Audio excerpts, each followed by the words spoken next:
First, she's going to pull out the cotter pin, and then she's going to move the cross pin out of the way. Next, she's going to get the receiver hitch. It's a little bit heavy.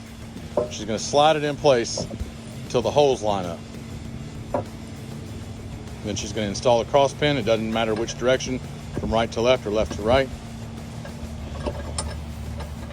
And if you saw, she's wiggling it back and forth to force the holes to line up better. Lastly, she's going to install the cotter pin to hold it in place.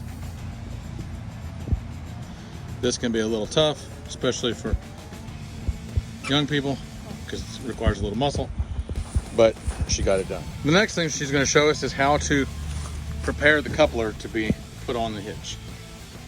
So this 1/4-inch pin, she'll remove the bail, pull it out the side. She'll pop the lock up, locking mechanism. As you can see, there's a section here that clips in place behind the ball that locks it down.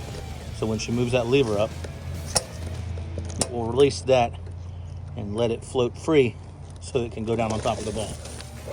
Next, she's going to lift the trailer, and I'm going to help her move it up towards the ball, dropping it down onto it. You want to make sure you don't catch your fingers in here, because they will hurt and your fingernail will fall off a couple weeks later. Lastly, she's going to pop the coupler back down. It takes a little grunt force. Sometimes you can kick it and get it in place. And she's going to reinstall the bail. Now the next thing she wants to do is hook up the safety chains. The safety chains will provide a method to ensure that if something fails in the hitch or the coupler, the trailer doesn't come loose and fly across the road and hit anybody. So the safety chains are going to attach here on either side.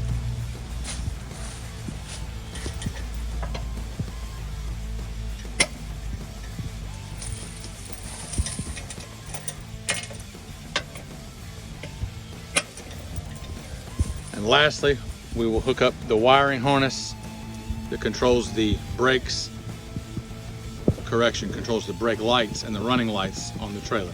This is a small utility trailer from Lowe's. It doesn't have brakes.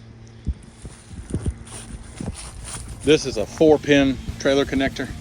It just controls the lights on the trailer. Bigger trailers that have brakes themselves on their axles will use a 7-pin, which is a round connector, and it has wires that control the brakes. It's important to know how to hook up a trailer, because even if you live in the city or the country, you should know how to do it, because it's really easy and it's really helpful, because you put anything that you want in there, and no matter where you live, it's so easy that even I could do it, so you can do it too. Sometimes when you're going on the road, you can't paddle a little bit, so it's going to fall off and get it right. But it's just this, and it's shaping it this. Wiggle this and show them how that hitch can move.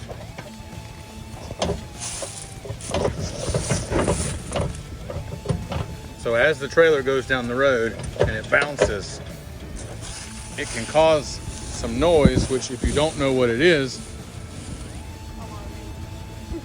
but is it a big deal?